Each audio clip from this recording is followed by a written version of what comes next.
welcome in. It is Tuesday night. We are live here with Wizarding Wands and Mickey Ears. Thank you so much for being here for our Tuesday night topics and tidbits live, chatting all things Disney and Universal vacations, as well as lots of tips and tidbits and topics as we do each week. So before we jump in, I'm Catherine Ritchie. This is Jennifer McCormick.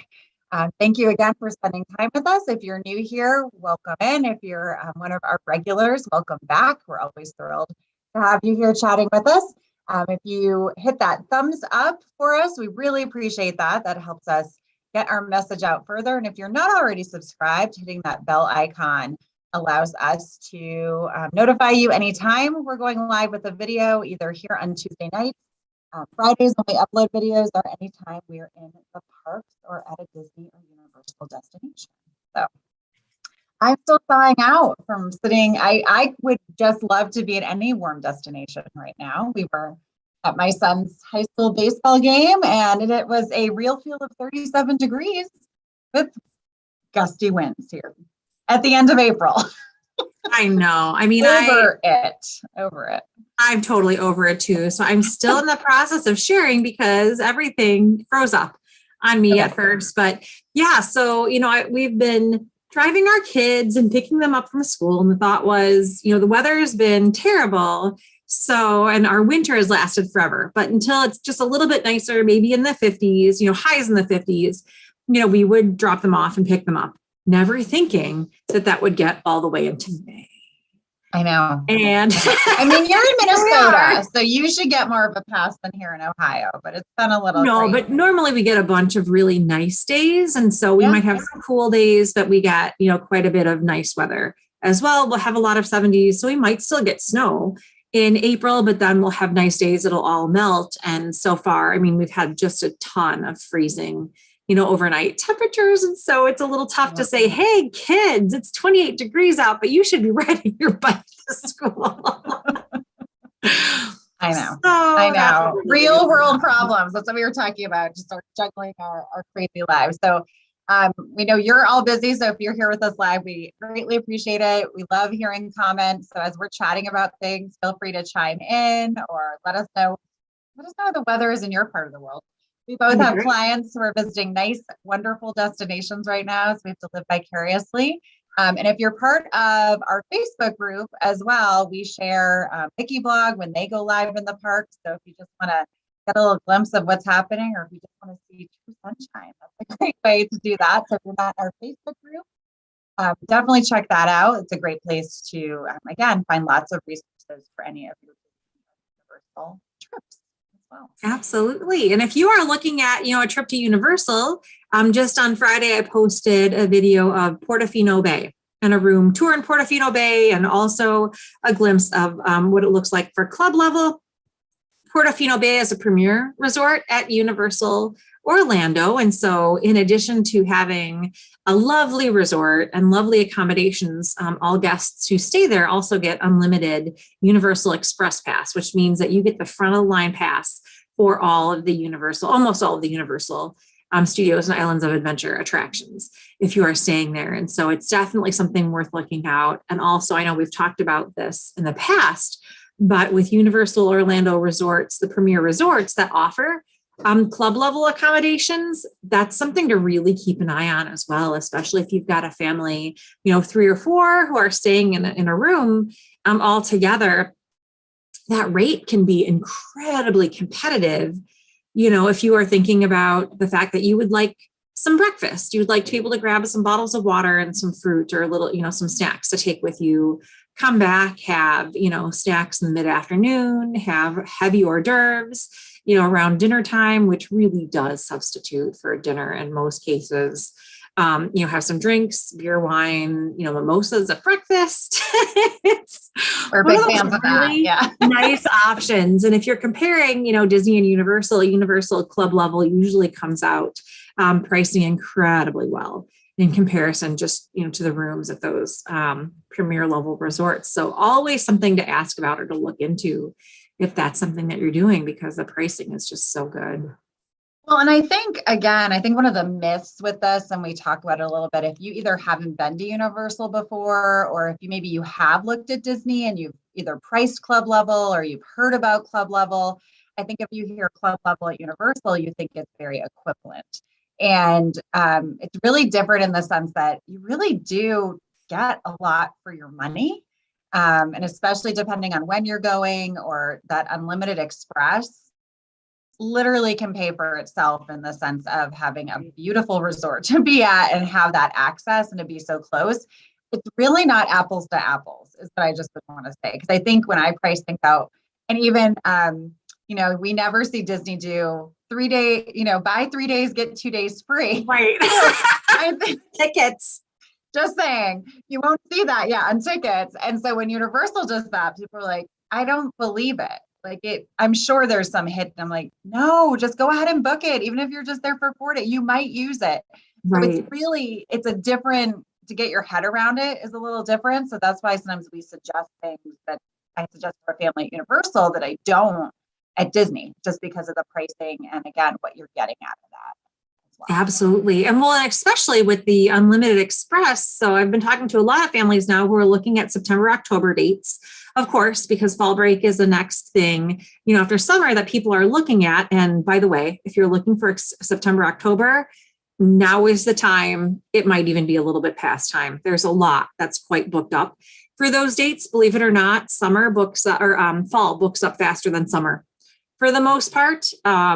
But something that I think it's really important to be aware of is that Universal Studios closes at 5:00 just about every night because they have the Halloween Horror Nights event that starts at 6:30.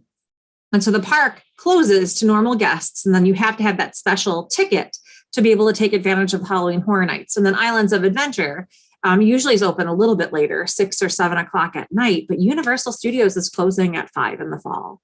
And so having that Unlimited Express is going to be the difference between, getting everything in that you want to do in that day and maybe not. And even if you hop back over to, if you've got a, 2-park ticket and you're hopping over to Islands of Adventure, so is everyone else. And so that park, is typically packed later on in the evening because, of course, no one can be in Universal Studios. And so that's a really important time to consider the, Unlimited Express or being at a premier resort and having that automatically added onto your tickets, because that gives you all the bang for your buck for those dates. So it's so important to consider that. But again, those resorts fill up. People understand the value of that. And that's becoming more and more popular, that people are really understanding what that means. And so they're booking faster and faster.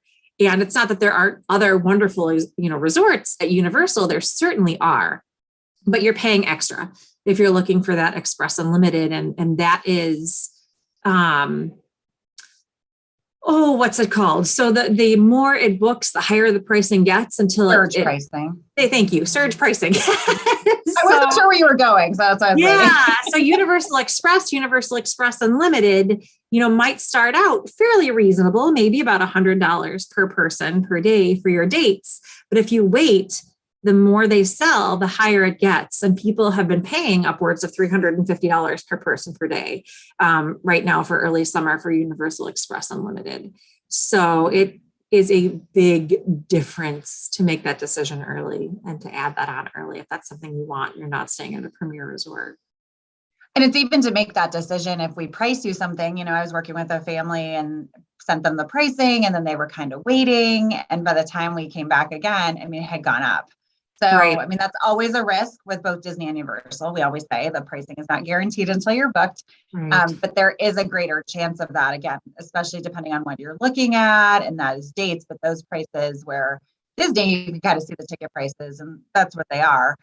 But Universal, it can change pretty dramatically. So again, even if you think, I think we just really only want to do that value level of resort, look at them all, because once you add all those features on, it might not be that much more. And to be at a really great resort with more amenities and walking distance or a boat ride, and just be able to really maximize your time is worth looking at that. And that's why we're here. I didn't say we're both agents with Mickey Travels and Let's Adventure Travel. So everything that we are offering is completely free advice. There is no extra cost to book with us. We're really here to work with you and whomever is traveling with you to make sure it's the best vacation for you. So that's why we do it. This is why we do these chats. We love what we do and we want everyone to have a great trip. And that's why we're here to help as well. Absolutely. And so much of what we talk about from week to week are examples of what we've experienced in the previous week, the conversations that we've had with people, what we've been learning, things, the questions that come up in those conversations or lessons that we're learning from what we're, the availability that we're seeing. And so I think it's really of benefit to stop by every week and, take a look at what we're talking about, what our topics are, even if you can't make it when we are live, everything is recorded and on the website. So keep an eye on that YouTube channel because we've got new chats just about every Tuesday night available for you. Absolutely. Well, we do have a few topics, so I don't know if we want to dive into those first or we want to go through some news first as well. Well, I mean, there isn't a ton of news this week, but I think the big news is that Disney has been teasing the halfway to Halloween stuff. So Disney World specifically is what it feels like. We're getting, halfway to Halloween blogs. And so I think all of us are very hopeful that we're going to hear something about Halloween parties, what they're going to look like. Will they be what they were last year? Will they be what they were pre-COVID? I don't know. And I mean, we really don't know anything about what that's going to look like, but we've definitely got our eyes peeled and we're paying attention to all of that information because there have been some teasers about, Halloween and Halloween treats and maybe having a major announcement this week at some point in time. So we'll let you know when we do. Whenever we hear that news, we share it on our Facebook page first as well. So that's where you'll see any kind of breaking news or new developments too. So I know. I feel like I was hoping it would be today. I'm like, it's Tuesday. Could they let us know? Tuesday's a big day for announcements usually. Yeah. So nothing today though. So not today. No. No, but I think they said something about the 28th. So that's Thursday. Mm-hmm. So I don't know if that's the official halfway to Halloween. I haven't done the math. I haven't either. Yeah, I think Thursday might be the official halfway to Halloween date. So maybe they're waiting until Thursday. Right. I guess we'll see what's going on with Disney and what their plans are, but hopefully we'll hear something soon. I know I've been getting a bunch of questions about the Halloween party, what that's going to look like. Mm-hmm. We don't know. We're just, as interested as you are. Yes, I know. If it'll be an after hours party, if it'll be something where Magic Kingdom closes early again and it's only open to party guests. So we shall see. Mm-hmm. So stay tuned for that. Jennifer mentioned a little earlier, but if you are interested in Halloween horror nights, that is not our jam, either of us. Or even like pretend snakes in my house and my boys try to scare me, but it still happens at this age.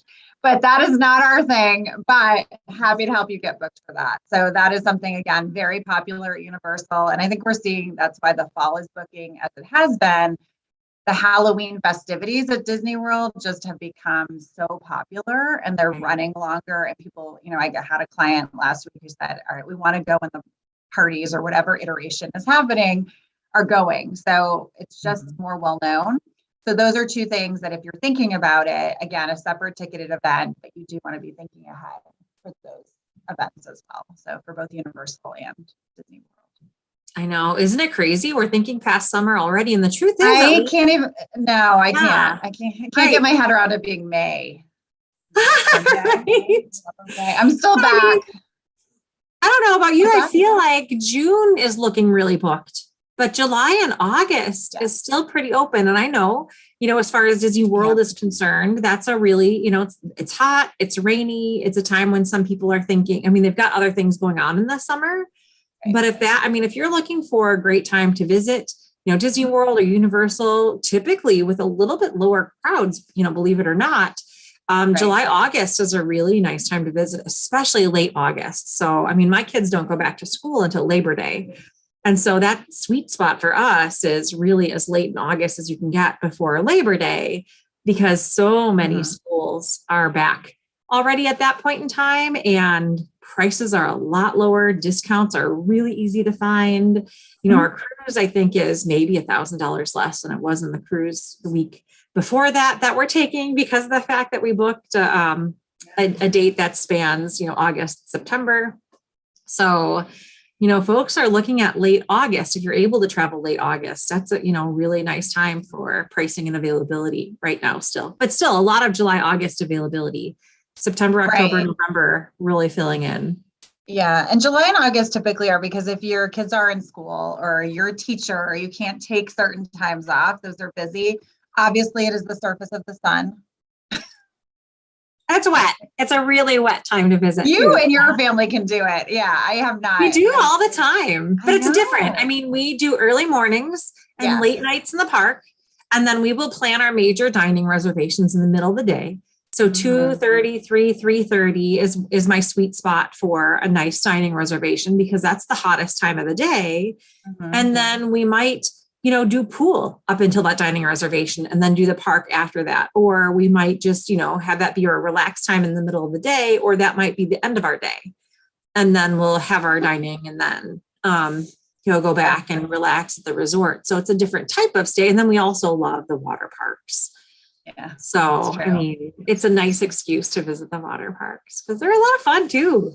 Oh, absolutely. And I think that's one thing. We love it if you come to us and say, these are the specific dates I'm looking for, because it's a lot harder if it's, well, I think I'd like to just go in this 2-month frame. That's really like to start a little closer. But if you are flexible and saying, okay, I'd like 5 nights and this is the range, that helps us play with it a little bit too, because even a day or two of shifting can really make a difference. It really can.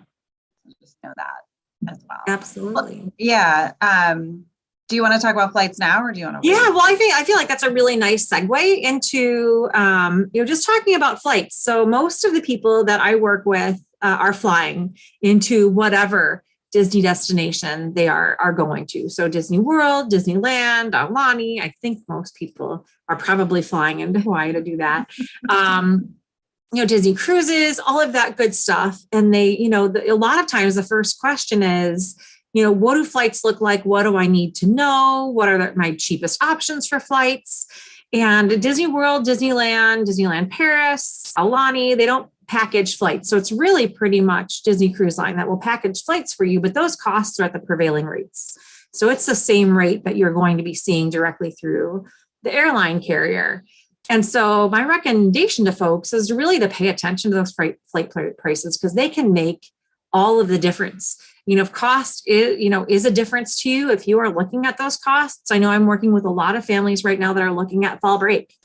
Where I live in St. Paul, Minneapolis, Minnesota. I mean, everyone is flying out of MSP, the Minneapolis St. Paul Airport.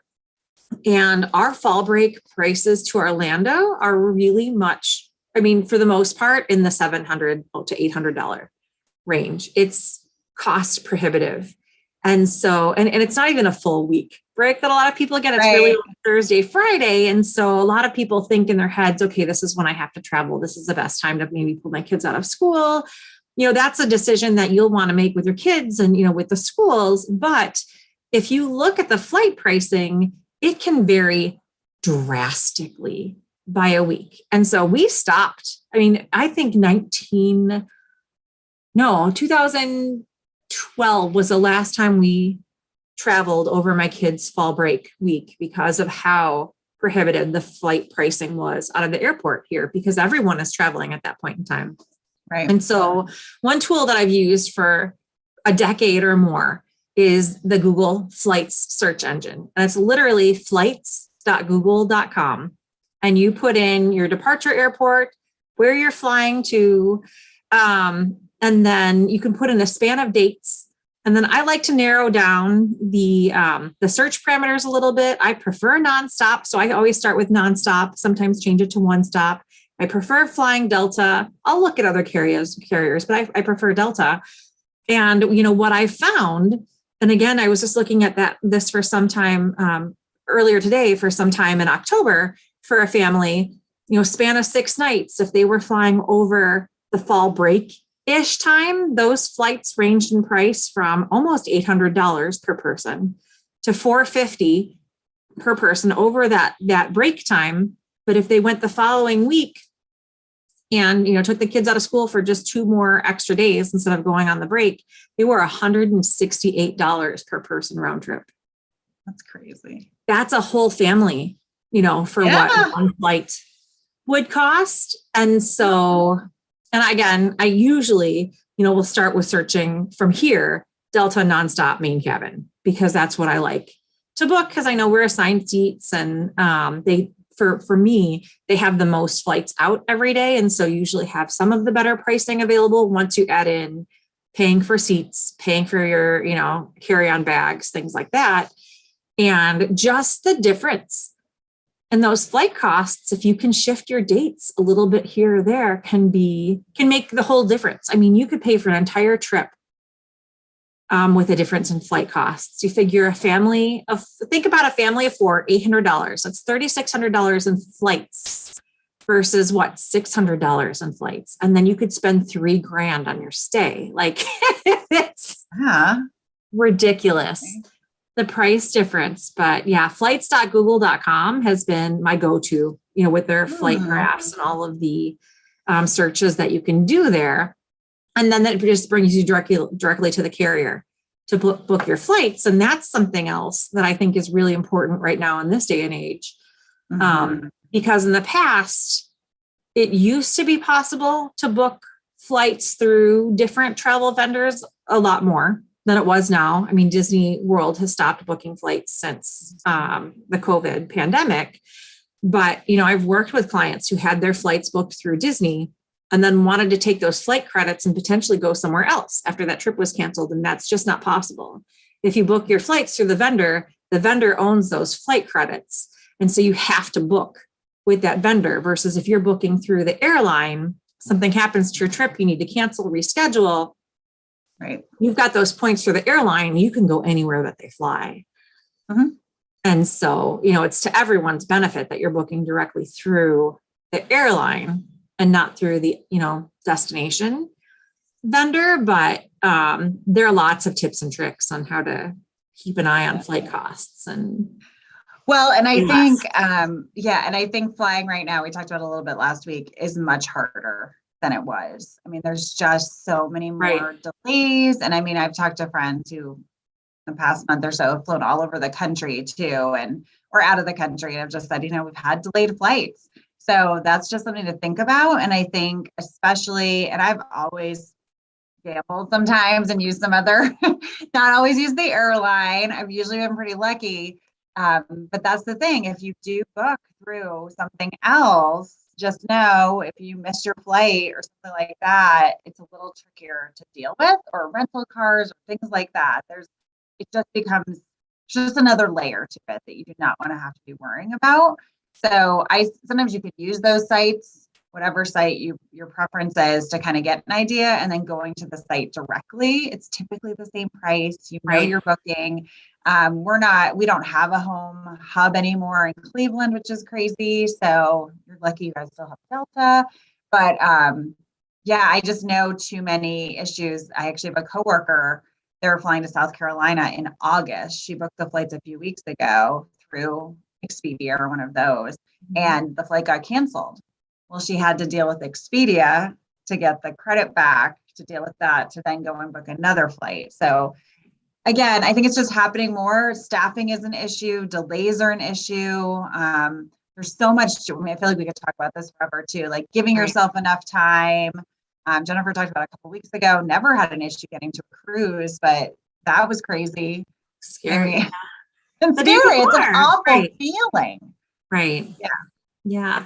Well, it's something I don't think people realize necessarily either, is that if they're looking at a discount website, if it's Expedia, if it's Priceline, if it's Cheap-O-Air, if it's whatever, that website that you book through is your travel agent. Right. So you no longer have the right to contact the vendor directly. You have to work through that travel agent. And so in most cases, the pricing is exactly the same, directly through the airline. And when it comes to airlines, I think that's the way to go because you want to own that credit. You want it to belong to you. You don't want it to belong to your destination. You don't want it to belong to Expedia or whomever. And so it's really important to do your homework about what that means. Like when we book a Disney or Universal vacation, that vacation still belongs to you. You're making all of your payments through us, but to Disney or Universal. So if you need to cancel, you are getting all of that money back. It's not coming to me or Mickey Travels or Let's Adventure Travel. It's going to you. That's your money. And so there's a difference between, the especially with the discount carriers, the discount websites, you're paying them, they're paying the airline. So they, or whomever, so they own your reservation. Whereas if you're, working with us or other travel agents who work directly with the vendor, we have to submit the payment for you, but the payment is going directly to the vendor. And so you own that reservation and all those funds would come back to you if you need to cancel for some reason. So, I always book directly through the airline. I always have. And it's because if anything ever happened, that those are my points or my credits or whatever, and I can use them to travel wherever in the world, I want to fly that they travel at that point in time. But I think that that's something that's really confusing because you don't know when you're booking through some of those websites that they're not just search engines, they're actual travel agencies that are somehow making money, which I don't know how exactly that happens because with airlines, they don't pay a commission. And so it might be through ads and other things like that to bring people in. But yeah, I think with the airlines, it's wise just to always book directly through the airlines. Right. So just know that if you're cruising, you definitely give yourself enough time, but really any of these to get there, to get home, just know all of our tips and tricks we've shared in the past, you can search for them in terms of having enough chargers and extra battery and snacks for the kids and all of that. You just really want to double down on all of that right now because delays are just. I know. Well, and I think the other piece is it doesn't matter how often I travel, I always want it to be fast. I want it to be instantaneous. My flight leaves at 6, but then I have to do the backwards math.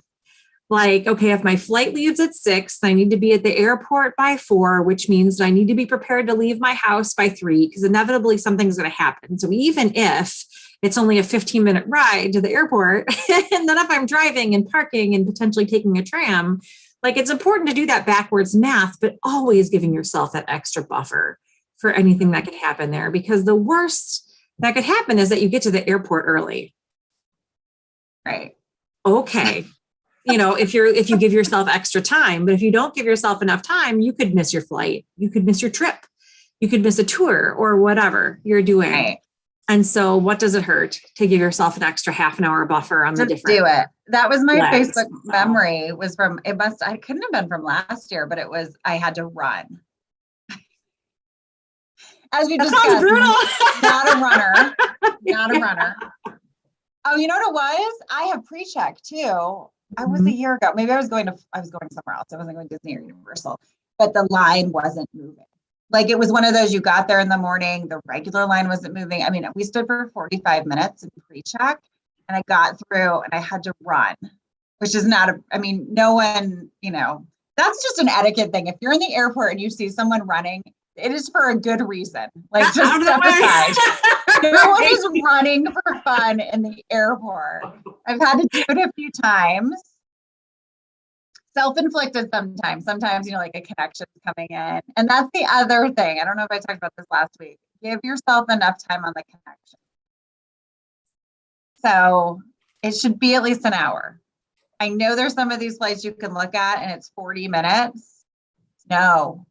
It depends what airport. It depends. I will say that. If you're going into any of the major airports, especially in Atlanta or Detroit or any of those, you have to give yourself enough time. You just have to, because you're going to be running like a crazy person. This wasn't my story from recently. But still, I think that not everyone, a lot of us have been there who travel a lot where you are trying to make a connection or something's late and you're just sweating it. And I remember, I guess it was several years ago because the kids were small, but I was flying Southwest and our, connection was late And we got to the plane, but there were no seats together. And luckily, because, Southwest is just sit wherever, it's open seating. And the flight attendants were wonderful and, made people move so I could sit with my very minor children. Yeah. They were wonderful, but at the same time, like just not even knowing if you're going to make the plane. Ugh, I know. It's a terrible it's the feeling. worst. It's the worst feeling. And I would say too, just packing a little bit of extra grace. I think just going to the airport, traveling, I think it's just everyone is stressed, whether that's, and the impatience that disappeared at the beginning of the pandemic has kind of come back. And I get it. I also want to, masks are optional now. So that should hopefully make some people happier. Still wear them, of course. But there is some frustration. If you miss that flight or that connection's late, it's not the agent's fault. They don't want you to miss it either. So, Right. Yelling at someone isn't going to help. That's like my most watching, not me, but watching people do that. Like no one wants to not help you get home. So, and especially with Orlando, if you've never flown through there, it is a massive, busy airport. Right. Just busy isn't even the right word. So just know that if you either haven't flown or you haven't maybe flown in a few years, maybe the last time you flew, you didn't have little kids or it was it's all a little different. So. Right. And I will say it again, you've seen a lot of folks who are flying out on early morning flights, thinking that they're, 3 hour, the pickup 3 hours before their flight departure time is way too early. Oh, mm-hmm. And it's not. It's going to take you maybe 35, 45 minutes to get to the airport, depending on traffic and what that looks like. Your flight's at 7 or 6 or whatever. You get to the airport. If you're checking a bag, the line to check your bag might be ridiculous. If you don't have pre-check, the lines I saw, about a month ago, not even during spring break. This was before, this was not a major spring break week. Mm-hmm. And I've never seen the lines down into, past the pre-check line, or not the pre-check, the TSA lines, down the concourse into the mall. They were just, I don't even know, hour-long lines, maybe longer, just to get to security, not even to get through security. And so again, what does it hurt? If you've got a 7 o'clock in the morning flight, who cares if you're leaving your resort at 4:30 in the morning? It's all about the same. You want to get to the airport early enough to potentially get out on time, because the alternative is you slept in an extra half an hour and you missed your flight. That could very well happen. So, and things are more booked right now too. Yeah. That's the thing too. It's usually if you missed it, they could get you right on the next one. And we're just not seeing that happen as often, especially at peak times. But it could be your day or two. This is not like later on in the day. It could be the next day. It could be 2 days later. I'm seeing a lot of 2-day delays after missed flights. And that seems to almost be the norm. So it's a big deal. Get there early. Just know you're still going to have a great trip, odds are, but I think just to be aware of that is really important too. And that, again, that sometimes can factor into what carrier you use or those flight times or all of those things. I think you just have to do a little bit deeper of a dive than we maybe were, even 6 months ago, I would say. We're just seeing it. And as more people are traveling, summer is coming. It's not going to get any better sooner, I wouldn't say. So. Right. But even if you can't travel anywhere, go to flights.google.com. Sorry. And flights.google.com. Play around. Sometimes that's a fun thing we do. Just go on and see. If I were going to fly somewhere tomorrow, where could I go? I know. Well, and I always, if there are specific flights I want to take, I will use the Hopper app. And that, notifies you if the, flight prices are in the range that you want them to be, or, in a moderate range or low range for your dates. But if you're really open on the dates, checking that flights.google.com might help you make the, primary decision on exactly when you want your arrival departure day to be, if you're flexible, because you could save, again, what I was looking at was like a quarter of the price just by shifting a trip by a week. Right. So makes a huge difference there. Absolutely. But I guess speaking of spending extra money, Disneyland Paris is doing some interesting things with their their premier access, which was once upon a time fast passes. So once upon a time, Disneyland Paris fast passes were just like Disney World, Disneyland. You showed up to the attraction, you put in your ticket, you got your fast pass return card. Not all that long ago. I mean, 2017, 2018, they just started charging for premier access shortly before the pandemic. And they would lump, attractions into 3 or 4 different attractions. You'd pay a lump sum, to have access to those attractions. They would still have the normal, paper fast passes that you could go in and get individually as well. After they reopened after the pandemic, all of their, lines formerly known as Fast Pass, now that they call Premier Access, were all basically individual pay options. So if you're visiting Disneyland Paris, they don't have anything like Genie Plus necessarily where you select your attraction. They have the individual lightning lanes.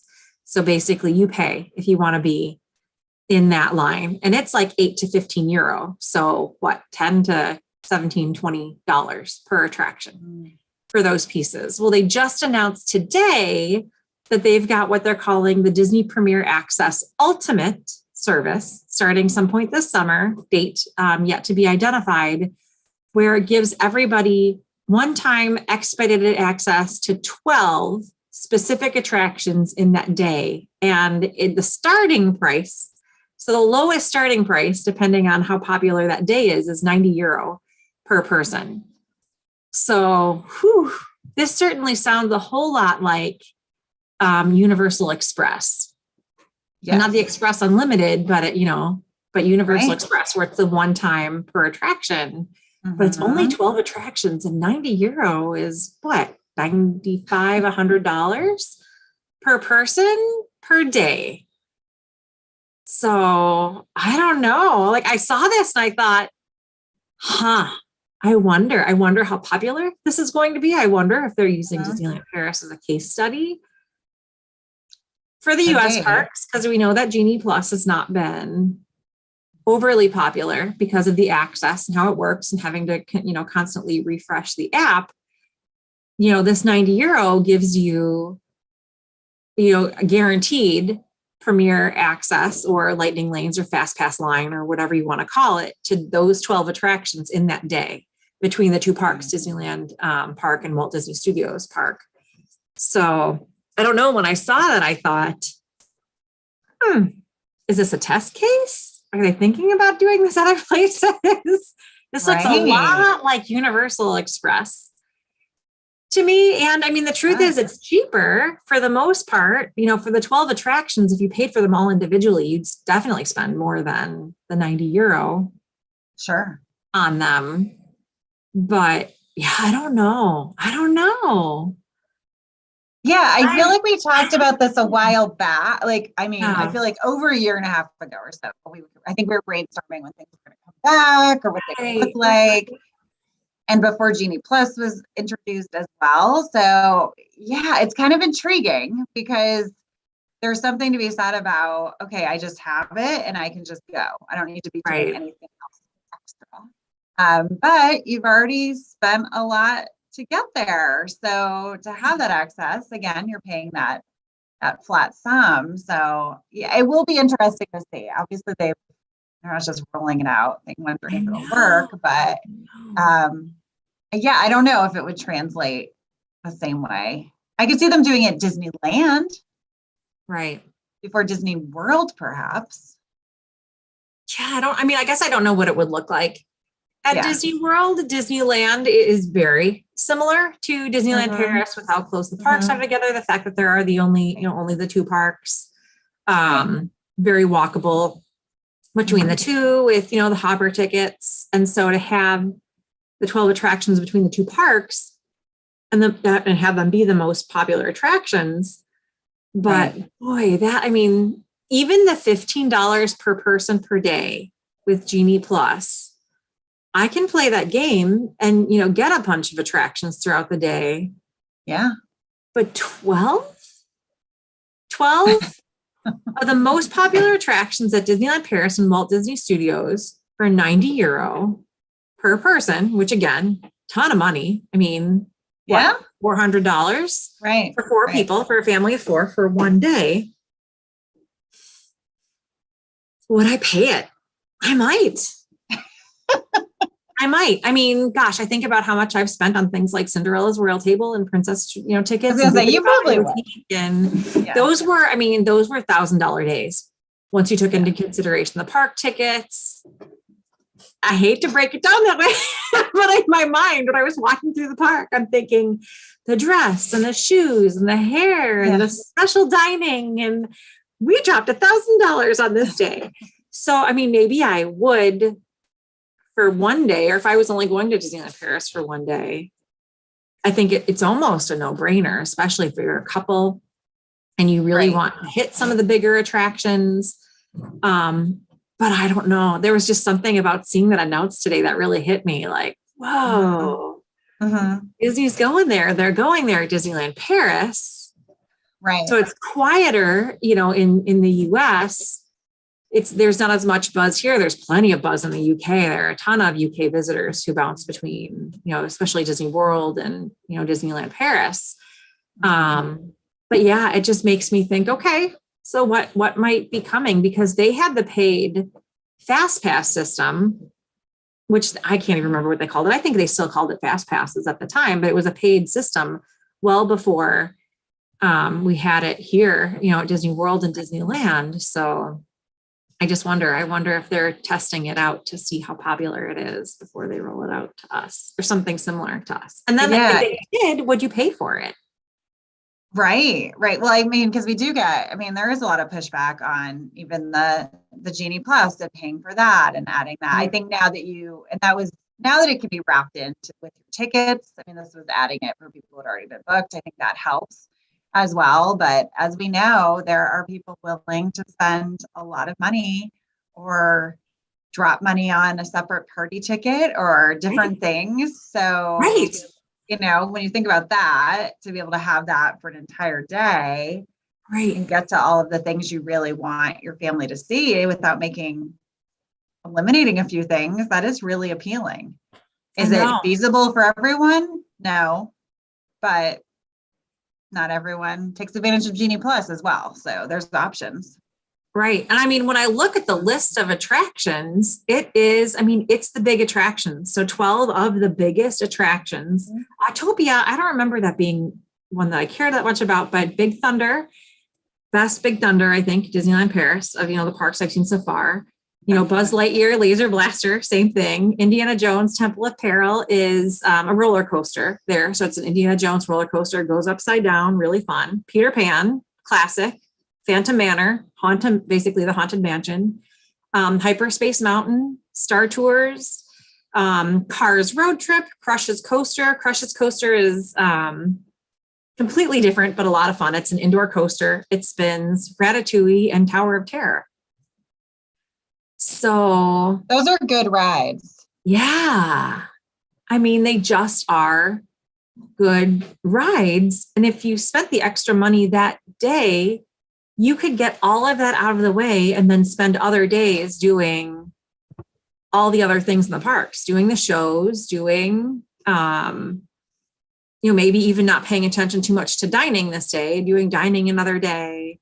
I don't know what I think because, I don't like the upsell. But then again, in the chat, Paul said cheaper than what we paid for express passes at Universal or Cabana at Volcano Bay for their family. And yeah, I mean, €360, 400-ish dollars, American. Is this something that people are really going to jump at? Maybe. It kind of hurts. It hurts me because Disneyland Paris used to be like the secret, much less expensive Disney. Prices are creeping up and becoming more competitive with the US parks. And so I used to like to go there because it was almost a half price trip.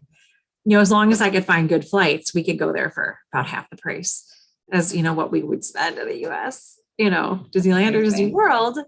But they're great parks. They should be competitive. If people are willing to pay that, if that pricing is competitive, why not? Right. But yeah, it kind of hit me to see this thing that looked a lot like Universal Express. Right. With those attractions included. So well, I'll be curious to see how it, the next few months, how it goes. And we always hear chatter and what people think and how they're experiencing it. So yeah. But I mean, I do want to say, for Disney fans, if you love Disney World, if you love Disneyland Paris is a lovely place to visit. Of course, it's Europe. Things are different in Europe. And so you'll want to be prepared for all of the differences that you would expect in Europe versus the US. But the parks are just gorgeous. And they're adding on a lot. This summer, the Marvel Land is supposed to be completed. I believe they're working on Star Wars Land still and a Frozen Land as well at Walt Disney Studios. And so there's still some construction being done. The Disneyland Paris Hotel, which is sort of like the Grand Floridian of Disneyland Paris, they are going top to bottom, inside and out. They've got a renovation going on. And so that's something, that is completely apparent. So that's not bookable right now, but there are lots of great resorts. It's very walkable property, very similar to what Disneyland California is, only out in the suburbs, not in the middle of the city. And so there's more space out there, right on a major train line. So you can take the high-speed train from Charles de Gaulle Airport I think it's a 10 to 11 minute ride was the last time I took the high-speed train. And so it's really easy to get to. But again, of course, it's Europe. There's a huge time difference. So you might want to wrap it in with, a more extended trip, I hope, to at least see a little bit more of Paris, take the train into the city, about hour and 15-minute train ride. But there's a lot to do there. But the parks are gorgeous. So I think they're definitely worth a visit.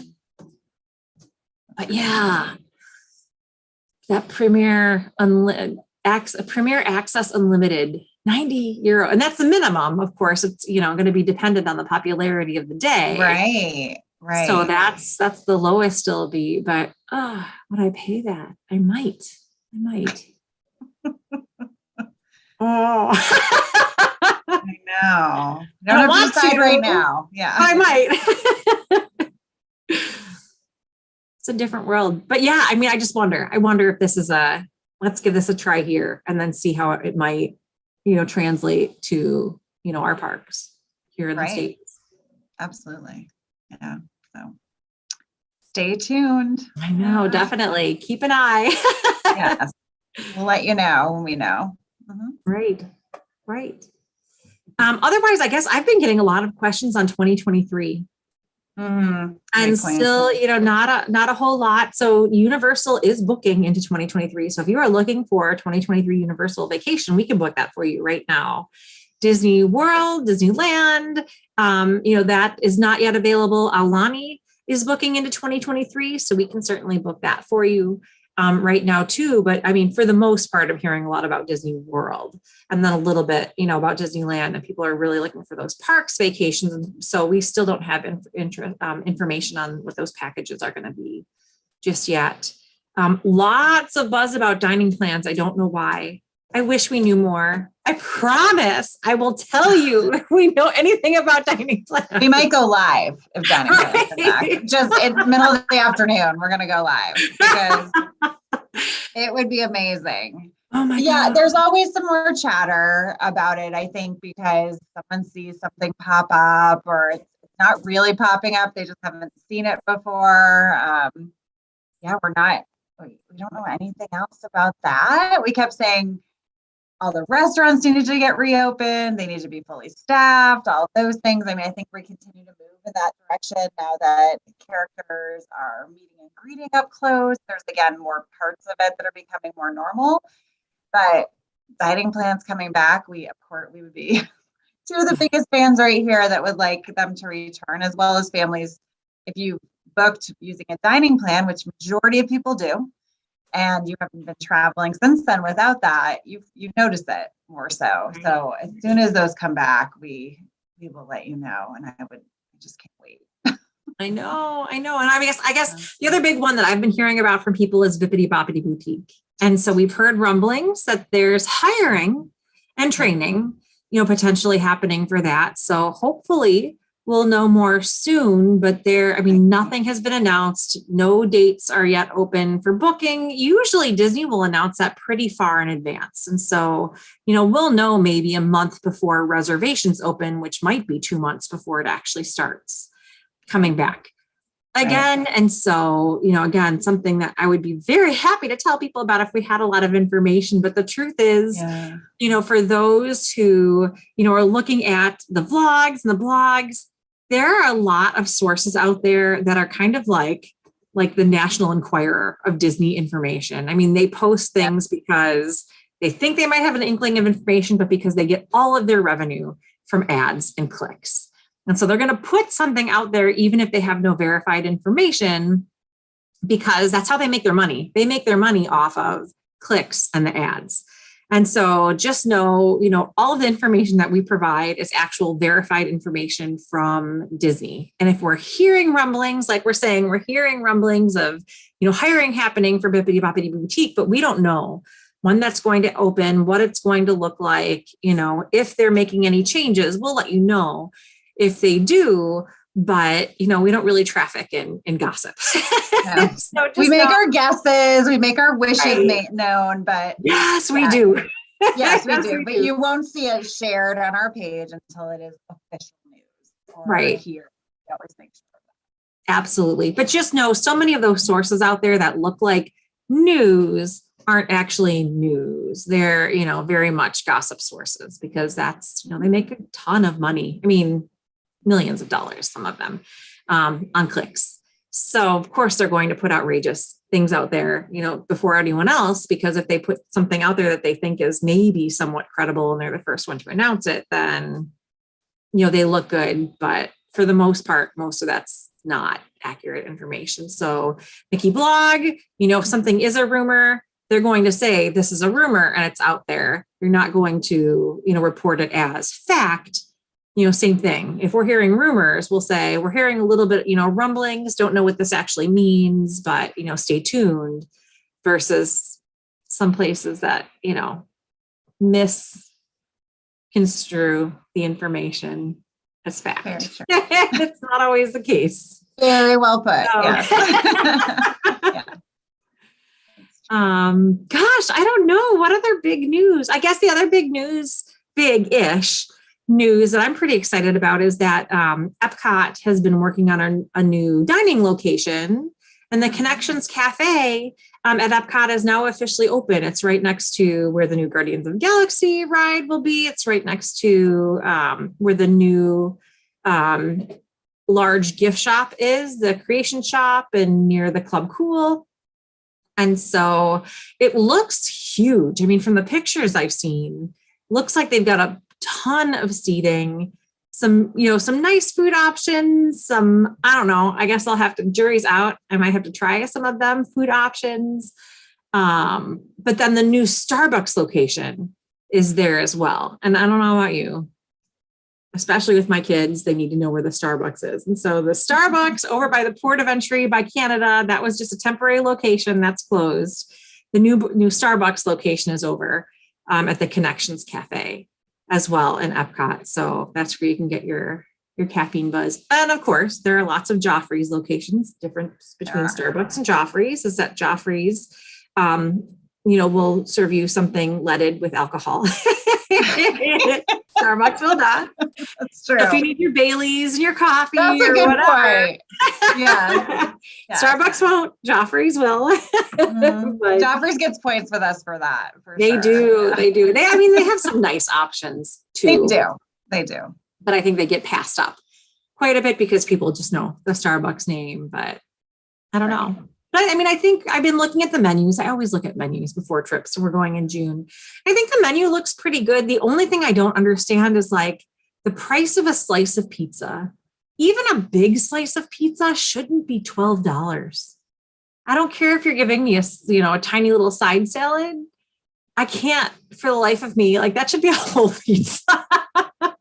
Yeah, better be. look like, this, big slice of cheese pizza, maybe a quarter of the pizza. It's still $12. And I feel like that's a bit much. I don't know. That should be in the $6 range. Burger, whatever. I'm good with it. Sure. Yeah. I think things like that. That's just what you're going to pay. I don't know. All right. Now I'm curious. Now you're going to have to find like a little personal. I know. It may have even been Magical News Live. Nick with Magical News Live, I think either had a video or maybe something posted on his site and had tried like all of the food with some friends. And I just thought everything else looks maybe, interesting, doable, except for a slice of pizza for $12. Yeah, not a fan of that. I know. I feel like Disney food pricing sometimes is really reasonable and sometimes is exorbitant. And you just never know what you're going to get. And so need to do a little bit of searching here or there. And that's another reason why I miss dining plans, because I don't want to do the searching. I want to have everything off in advance and just know. Last thing to worry about. Definitely. Yeah. So hopefully we'll know more soon, but I guess time will tell on that. Yeah, absolutely. Yeah. Okay. Otherwise, I think that's the bulk of what we had for tonight. It is. So hopefully we shared some good information, and maybe next week we'll have a zillion things because it's been a little slower actually. So just this week. You never know. I mean, it's all or nothing, really. I mean, some weeks you get everything. We're still waiting on Disney cruises to be released for next summer. Still nothing on that. Again, I think we've all been hearing a little bit of chatter here or there. We would have expected them already, but nothing yet. So maybe, that's something we're really looking forward to and hoping to know more about, but still nothing there yet. Lots of folks asking about Alaska 2023. I don't know. We'll see. I know, a lot of waiting for some big news for sure. Right. Well, thank you for everyone who was able to join us tonight, or if you're watching on replay later, thank you so much for being a part of the conversation. Please do hit the like button. If you don't already subscribe, please select the subscribe button and then the bell icon if you'd like to be notified when we go live or, post new content. And then again, we've got our Facebook group, the Wizarding Wands and Mickey Ears Facebook group on Facebook. If you are in Facebook, it's a great place for conversation and to ask questions and to post celebrations and all of that fun information about your trips. Thanks so much for joining us tonight. And until next time, enjoy the journey. Have a good night.